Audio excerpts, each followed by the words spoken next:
Wapi rek.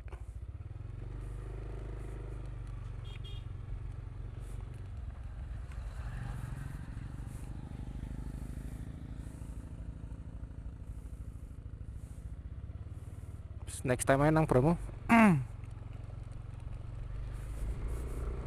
Ya Pak.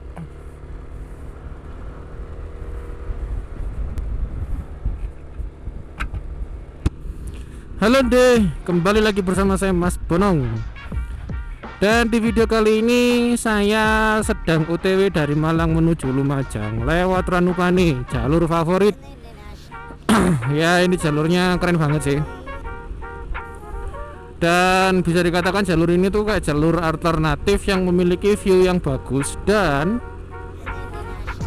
memotong waktu sekitar 1 jam kalau dari Malang menuju Lumajang vice versa. Nah, dalam video kali ini tuh saya mau mereview gimana rasanya helm Carglass. Helm yang saya pakai ini helm Carglass Former. Kalau misalkan dipakai touring ya. Ya kemarin saya sudah melakukan perjalanan sejauh kurang lebih 120 km-an lah. Ya bisa dikatakan mini touring ya sebenarnya. Tapi ya wis. Tapi sebelum ke pembahasan saya mau menikmati pemandangan dulu lah ya. Ya enjoying the moment.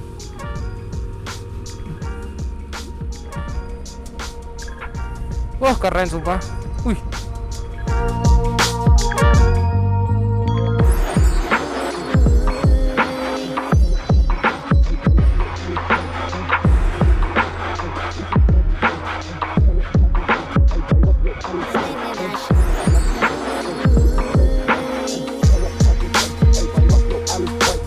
Sumpah ini pemandangannya keren banget loh. Jalur favorit para rider. Keren sih jalurnya. Buat kalian yang pengen touring dari Malang ke Lumajang, saya sarankan lewat sini. Jalurnya keren banget rek. Dan dijamin tidak akan mengecewakan. Kecuali kalau misalkan kalian touringnya lewat sini tuh malam-malam, pasti ketemu debit. Wah pemandangannya kok gini loh. Keren. Keren. Saya aja nggak pernah bosen lewat sini, nggak pernah bosen. Oke nanti saya mau berhenti dulu di spot bantengan, mau ngambil foto sejenak. Wah keren. Asik, jos. Wah keren sih.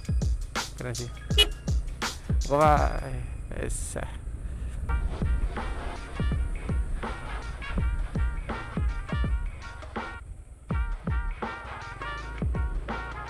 spot bantengannya itu di depan sana. Bentar ya. Nah, ini spot bantengannya. Lah, ini spotnya. Nah, foto sih.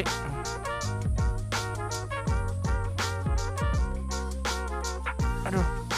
Tomorrow. Cukup lah buat konten.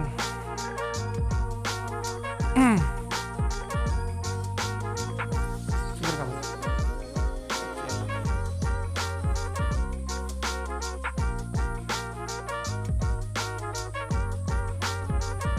Enggak.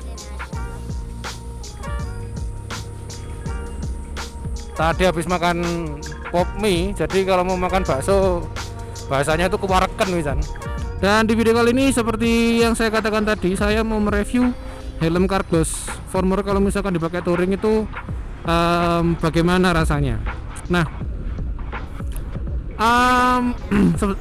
sebenarnya kalau dari yang saya rasakan ya, yang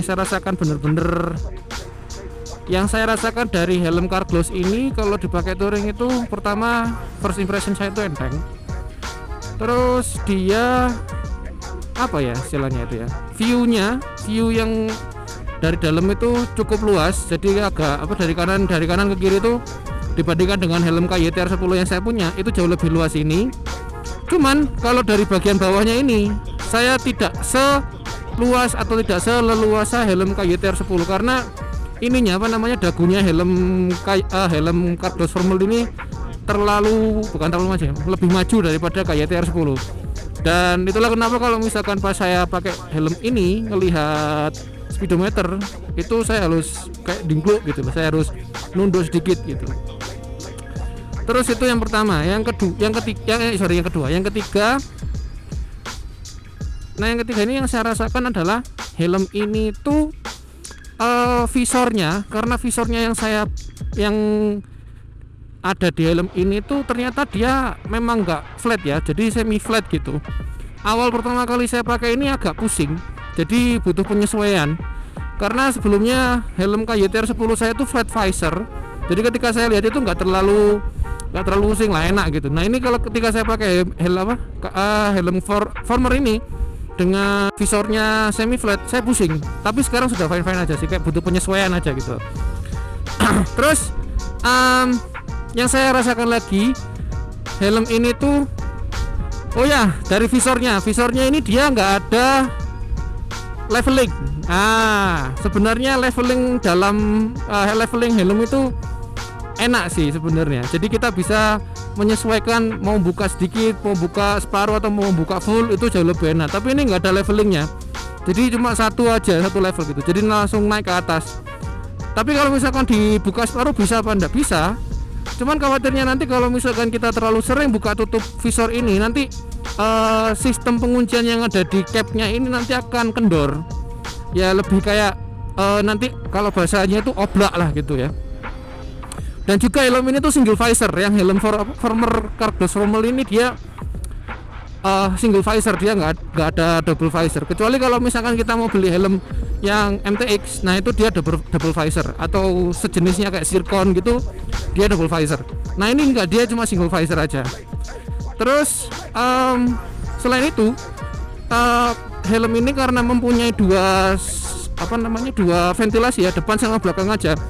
Kalau pas lagi berkendara pelan dan posisinya lagi kayak dingin atau nggak ada angin sama sekali, dia cepat sekali berembun, cepat sekali ngefog.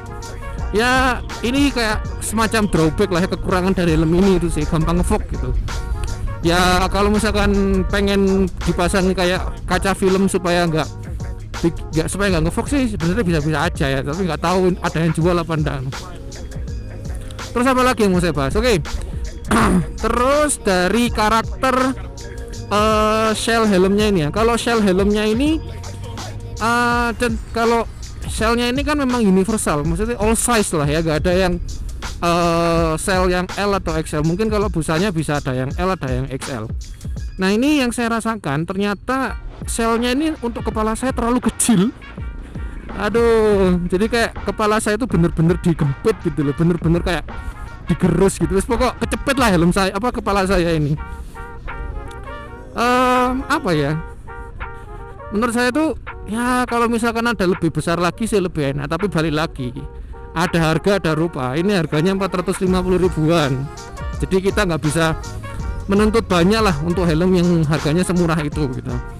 Dan untuk busa yang ada di helm Carglass ini, menurut saya sih ya kasar sih enggak, empuk sih ya lumayan lah gitu loh. Cuman dia karakternya itu gampang ngempes. Maksudnya begini, ketika kita kayak sudah pakai ini, saya pakai 4 kali atau 5 kali gitu loh, ini udah mulai ngempes loh ini sponnya ini. Beda kayak helm KYT R10. Helm KYT R10 itu cukup lama ngempes, busanya itu cukup lama ngempesnya. Jadi kayak ya mungkin kualitas busanya jauh di bawah rata-rata lah gitu loh. Tapi masih nyaman dipakai by the way. Terus kalau ditanya, Mas, helmnya ini worth it gak kalau dibeli buat touring? Ya saya bilang worth it kalau misalkan kalau kita lihatnya tuh budget friendly ya. Kalau misalkan kalian pengen cari helm touring budget friendly, helm ini worth it untuk dibeli. Tapi kalau misalkan kalian punya dana lebih banyak lagi atau budget lebih banyak lagi, saya sarankan beli yang di atasnya ini aja, helm Zircon mungkin, atau LS2 mungkin, atau JPX Duke. Saya mungkin menyarankan beli itu. Oh ya, kelupaan, masalah suara, kedap suaranya atau enggak ya, helm ini tuh ternyata tingkat keberisikannya atau bisingnya itu hampir sama kayak KYT R10. Jadi ada berisiknya dikit gitu loh, jauh sedikit lebih tidak berisik daripada KYT R10 gitu sih. Ya mungkin videonya sekian dulu dari saya. Semoga bisa menjadi bahan pertimbangan buat kalian kalau misalkan pengen beli helm touring ya. Nah, yang budget friendly ini mungkin bisa jadi pertimbangan juga. Oke, jangan lupa gunakan peralatan berkendara kalian, lengkapi surat-surat berkendaranya juga, patuhi rambu lalu lintas, hormati pengendara lain. This is Mas Bonong. I will see you on the next video guys. Bye bye.